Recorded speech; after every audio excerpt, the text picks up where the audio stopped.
दोस्तों, शरद पवार ने मीडिया से बात करते हुए कहा, मेरा महाराष्ट्र की जनता पर पूरा भरोसा है। 2019 के विधानसभा चुनाव के पहले भी ऐसा कहा गया था कि मेरे लोग पार्टी छोड़कर जा रहे हैं, लेकिन मैंने पार्टी को बनाया और 2014 के मुकाबले 2019 में एनसीपी के ज़्यादा विधायक बने।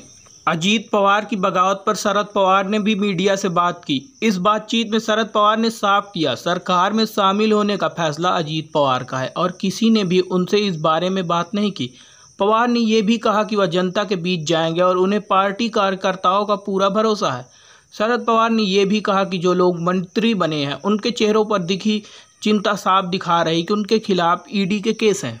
शरद पवार ने कहा कि अजीत पवार ने पार्टी की भूमिका से अलग स्टैंड लिया है। कल उन्होंने पार्टी के प्रमुख नेताओं की बैठक बुलाई है। कुछ लोगों ने पार्टी पर दावा किया है, कुछ ही दिनों में सच्चाई सामने आ जाएगी। 1980 में चुनाव के बाद भी कई विधायक ने मेरा साथ छोड़ा था और मेरे साथ सिर्फ 5 विधायक रह गए थे।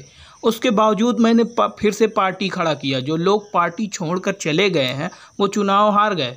इस तरह की बगावत पहले भी देखी, जो मैंने पहले किया था वह दोबारा करके दिखाऊंगा। शरद पवार ने कहा, महाराष्ट्र की जनता पर पूरा भरोसा है। 2019 के विधानसभा चुनाव के पहले भी ऐसा कहा गया कि मेरे लोग छोड़कर जा रहे हैं, लेकिन मैंने पार्टी को बनाया और 2014 के मुकाबले 2019 में एनसीपी के ज़्यादा से विधायक बने। शरद पवार ने कहा, हम अजीत पवार के साथ नहीं हैं।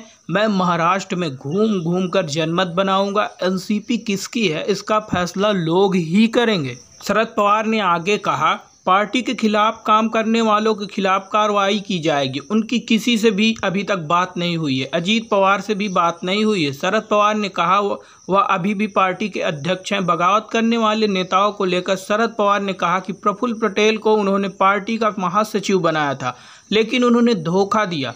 उनके खिलाफ कार्रवाई की जाएगी। शरद पवार ने कहा वह महाराष्ट्र में घूमेंगे और लोगों से समर्थन मांगेंगे। पवार ने कहा कि लोगों को पता है कि पार्टी मैंने बनाई है। शरद पवार ने विपक्षी एकता को लेकर शरद पवार ने कहा कि वह आक्रामकता के साथ आगे बढ़ेंगे।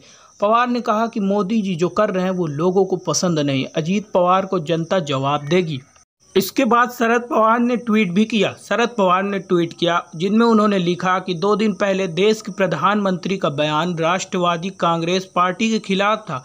उस बयान में उन्होंने 2 बातें कही थी। राष्ट्रवादी कांग्रेस पार्टी भ्रष्टाचार में डूबी पार्टी है, यह कहते हुए उन्होंने राज्य सहकारी बैंक और सिंचाई विभाग के शिकायत का जिक्र किया। प्रधानमंत्री द्वारा लगाए गए आरोपों के बाद आज उन्होंने राज्य कैबिनेट में एनसीपी के कुछ सहयोगियों को शपथ दिलाई।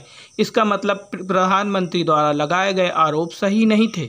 उन्होंने आगे लिखा, मैं पार्टी और उन लोगों को बरी करने के लिए प्रधानमंत्री का आभारी हूं जिनके खिलाफ आरोप लगाए गए थे। पवार ने लिखा कि आज की समाप्ति के बाद कल सुबह करहत स्वर्गीय यशवंतराव चौहान साहब की समाधि पर दर्शन करने के बाद सतारा में दलित समुदाय के लोगों की पहली बैठक करेंगे। उसके बाद प्रदेश और देश में जाकर जितना संभव हो लोगों से संपर्क बढ़ाने का प्रयास करना मेरी नीति होगी।